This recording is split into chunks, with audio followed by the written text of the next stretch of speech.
For millions of Americans, you won't be able to retire. The vast majority of people, in fact, do not have enough savings and are not able to keep up with the rates of inflation that we are seeing today and will see in the coming year. The first thing I want to talk about is specifically this: no retirement. I'm going to show you what's been happening surrounding that. The second thing we need to discuss is the energy crunch and how this will impact you, the individual. The third thing is the big economic shift.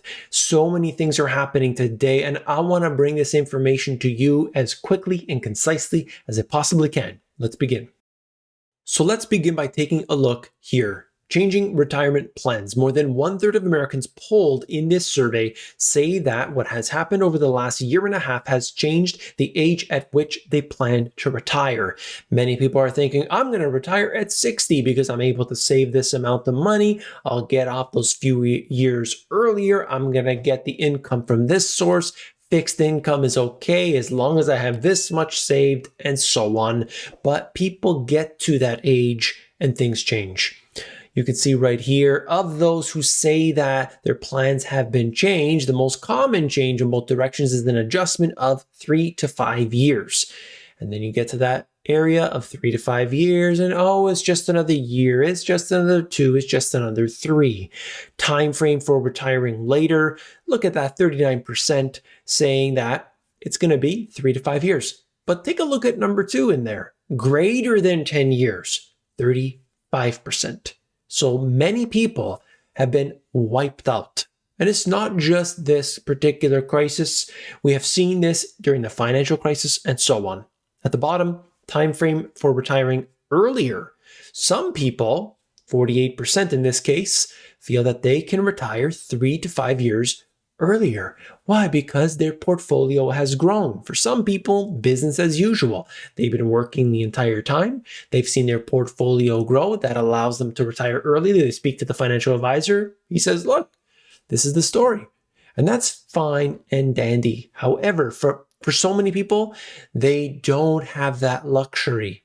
For one reason or another, their job, basically they were lost in their job for whatever reason. They had to quit, or they were fired, their salaries were reduced, their compensation was reduced in some way. For many people, different story, but the end result is the same. And for too many, being forced to live on a fixed income and needing to deal with increasing expenses simply doesn't add up. Nearly 1 in 3 adults get financial support from the bank of mom and dad.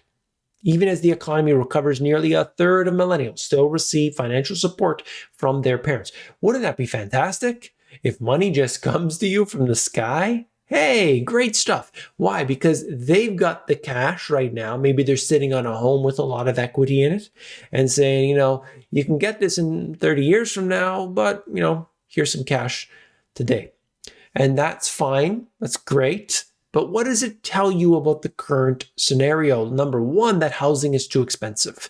And I have shown this, documented it before, and even spoken to people in the industry saying nobody is able to buy a home today based on the actual, their salaries. They're getting a big chunk from mom and dad. So that something is way out of whack. Markets could be challenged in the week ahead as the Fed prepares to reverse their easy policy. This will be the most important week, potentially all year long. Remember what I said here, the most important week all year long. We've been waiting for this moment, and here it comes. I will be fully documenting it, so you definitely want to make sure to hit that like button so that these videos will come up in your feed, okay? Hit that subscribe as well. What we're looking at is the Federal Reserve reducing the amount of money they're printing from $120 billion a month to $105 billion per month. Still a lot of money, but certainly beginning what they would call tightening. And that's a far stretch from what we've seen previously. The point here is that all of this, everything we've been seeing, the boom in the stock market, jobs, everything is relying on super low interest rates. And if these don't continue, the money printing and the interest rates, then everything changes. everything changes. So I would watch very closely at what they do at this meeting, look around the world and see what other central banks are doing, and keep this in mind. This will be the most important factor for what happens in the coming months. Inflation is eating away at savings and most investments today. Stimulus is losing its effect, and that is creating an inevitable crisis. Create your own preparedness and backup plan right now. Don't delay. If that's buying food, if that's having a garden, if that is anything to do with your portfolio and investments, take the action today because things are getting wacky. So let's talk energy. Texas isn't ready for another deep freeze. With cold weather just around the corner, U.S. energy regulators and power experts say that the state hasn't done nearly enough to prevent the repeat disaster. If you remember what happened earlier this year, it wasn't so good. Unfortunately, there are many reasons for this. Some disagree with what has happened and why it happened and so on.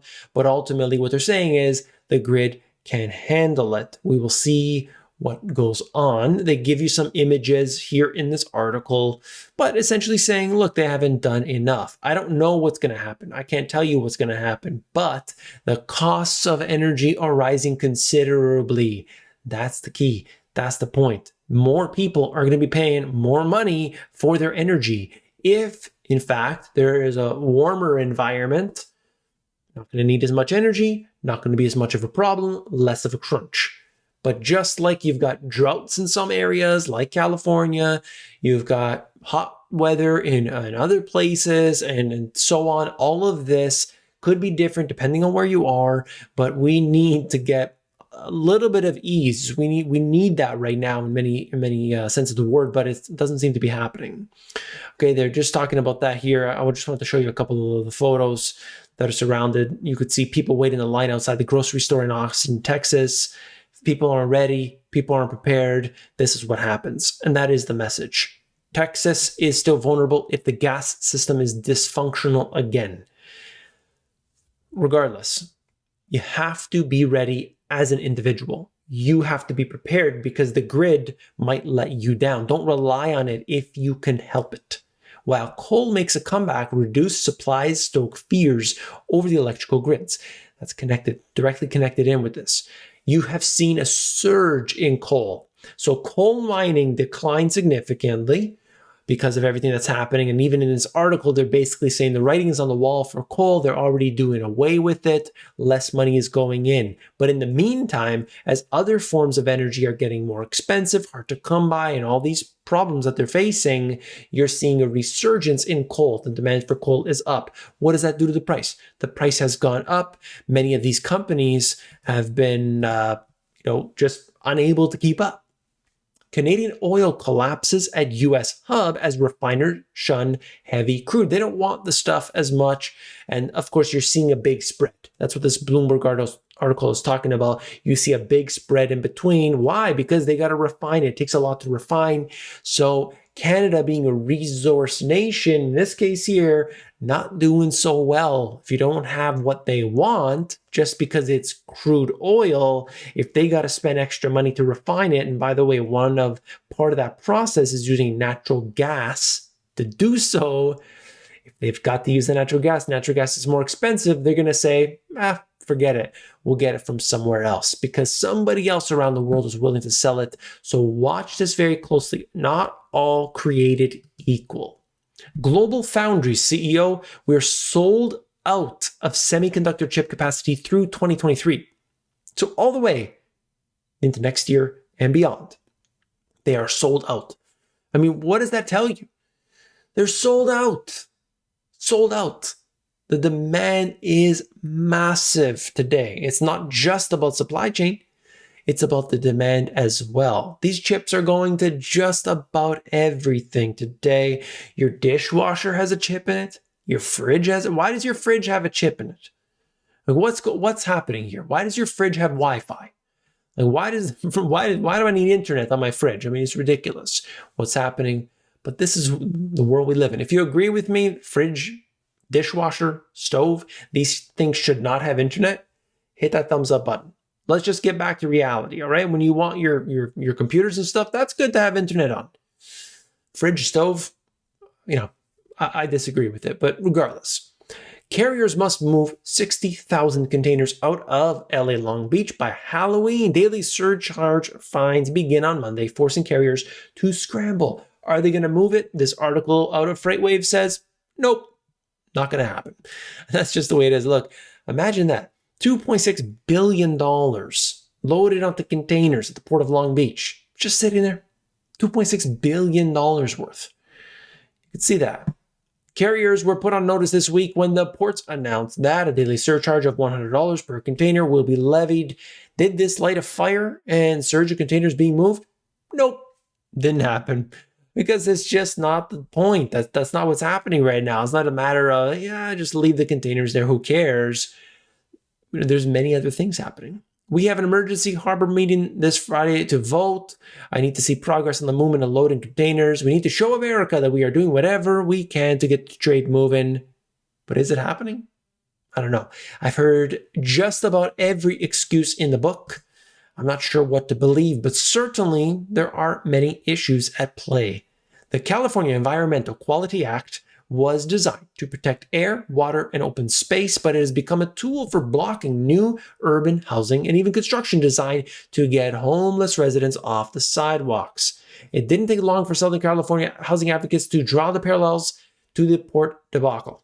Quote, I'm still laughing about how a key contributing factor to the global supply chain crisis is a local ordinance meant to protect people from seeing boxes of all that junk from Amazon as it arrives in. Another quote, stacking more than 2 units on top of each other can solve a lot of our problems. One, and basically as an arm wrestling meme, one arm was labeled shipping containers, the other housing. This is what's happening today. People are pointing out some situations, okay, to say the least. What do you think about it? Do you think this could be resolved easily? Or is it a series of hurdles, red tape, political aspects, contrived notions taking place? Who knows? Let me know. China's factory activity shrinks in October for the second month. When the PMIs are below 50, that's a contraction. Above 50, it is growth. And manufacturing PMI, 49.2. This is obviously more important than any other country. China tells you what's happening around the world. The demand is there. They're saying it's supply chain. They're saying it's because of the power crunch. That's certainly having an impact. Ultimately, what happens here? Slowdown in growth affects the entire world. If they have slower growth, slower exports, you're going to see less bank lending. You're going to see that happen, and that is going to have an impact all around the world. US and EU strike trade deal to remove the steel and aluminum tariffs. This means a better bond in between the United States and the EU. Many people are in favor of the tariffs. Others see this as simply a roadblock along the way. There's always going to be loopholes. There is always going to be ways around for the big establishments, but for individuals who had to bring in and import goods, they saw those tariffs and they saw the effects of that. Take a look. Out of Wall Street Journal, the new government basic income, universal basic income, you've been hearing it all over the place, but some are suggesting that the child credit has become the new $1 trillion entitlement for the middle class, untied to work. There is a lot of money being handed out to people today in the form of the child credit. Some are calling this the new universal basic income, saying that this is a way to skirt around it, saying we can do this because they can easily pass this through as law and make that happen and give people the cash in this way. There's a lot which we can discuss. All I want to note here is that whenever we see this type of money being handed out, you can't pull it back. You can't take back what you give. And as a result, inflation will be there. We have to understand that. And if inflation is going to be there and it's here to stay, how will you react?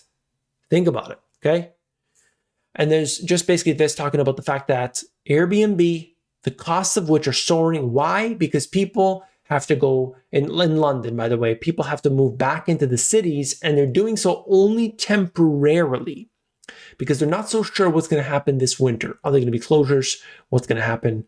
And so on. And I would take a look at that article if you want to have the time. And this just wacky. If you stay to the end, check this out. First Bitcoin, then GameStop, and now tiny tungsten cubes. Online investors crave tangible pleasures of holding surprisingly heavy metal blocks 1.7 times as dense as lead tungsten. That's right. People are buying tungsten cubes. If you can see that on my screen, I'm not sure. The latest trend, is it the next chia pet? I don't know, but just things don't make sense today.